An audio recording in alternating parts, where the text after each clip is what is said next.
The only place this really is controversial is in Washington, D.C. People get afraid of their base, but guess what? Your base loves pot. Sales are expected to grow 28%.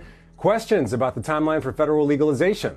Some states and communities are hoping that pot, once considered a gateway drug, could now become a gateway for economic and racial justice. This hypocrisy, these drug laws that we have that are archaic and cruel, they must end. And I'm going to fight to make sure right now that this ugliness is over in our country and we do the right thing on the federal level. And our momentum is building, by the way. When you think of cannabis reform, most people historically would think it's a Democratic issue. But what has been happening slowly is that this issue is not a red or blue issue at all. Nancy Mace is a freshman congresswoman from South Carolina. She worked for the Trump campaign, eventually became a state house representative in South Carolina, before being elected to Congress in 2020. In November, she introduced the States Reform Act, which, if passed, would end the federal prohibition on cannabis. Mace's bill is perhaps the most comprehensive Republican-backed bill to end the federal prohibition against marijuana.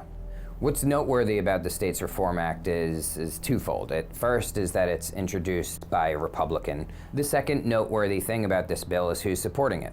You have one of the world's most powerful conservative groups, Americans for Prosperity, founded by the billionaire Charles Koch. Then you also have one of the world's largest companies, Amazon, which just came out in support of her bill. You can't do cannabis reform in Washington without Republican and Democrat support. And so what I hope to do with this bill is provide a proof of concept, a framework that has something for everybody, whether you have an R or a D by your name.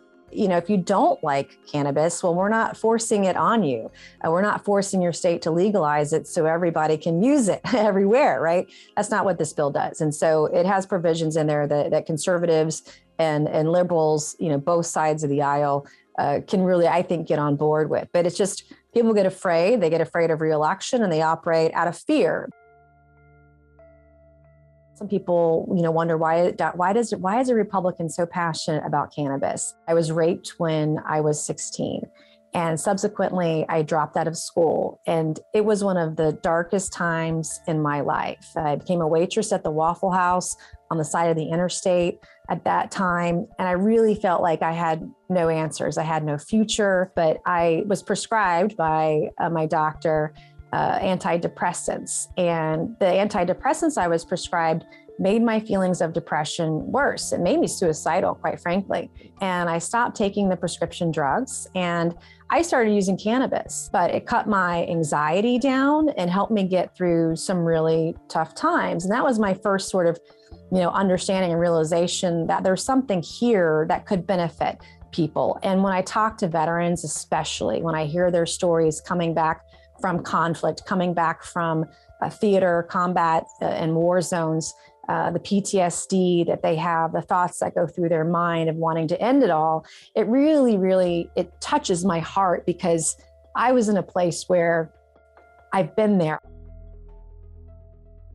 70% of Americans believe that marijuana should be legal.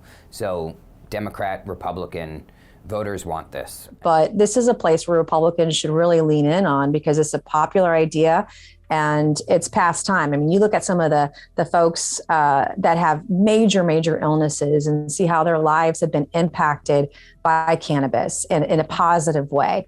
And we can't fully study cannabis right now for medical reasons, for example, because it's a Schedule I. We're treating it like heroin, which is a crazy idea when people might want to use it for going to sleep at night versus using a prescription drug like Ambien, for example. I mean, there's just so many different uses. The elephant in the room here is that this bill is unlikely to pass, as are other cannabis reform measures. However, what Congresswoman Mace is attempting to do is to show that cannabis can be a Republican issue and also show that there might be enough Republicans on board to pass cannabis reform.